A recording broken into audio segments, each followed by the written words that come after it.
Hi, good evening everyone. And today is March 2, 2025 and it's Sunday. So I am here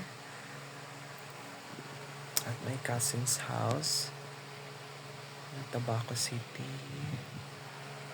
And solo. Kasi umalis sila papunta Legazpi. So eto. Ayan. Dito ko lang. Ayan. Solo so far.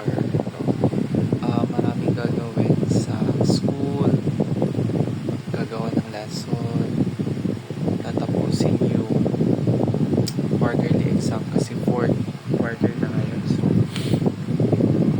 yun lang yung gagawin ko. Sana. Kaso hindi ko patapos kasi ayun, siguro bukas ko na lang siya gagawin kasi papahinga na rin ako. And I hope na sana clear pa rin yung boses ko habang pinapanood ito.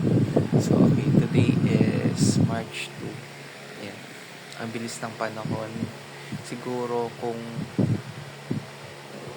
long-term goal ko siguro ngayon is makapag-ipon. Tapos, sa skill naman, at least, bago matapos yung taon, isa na ma-achieve ko.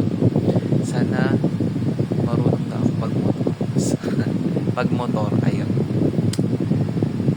Nakakatakot siya, pero I will try my best para yan.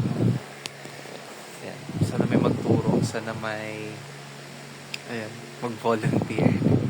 So ayun lang. Thank you and good night. Bye-bye.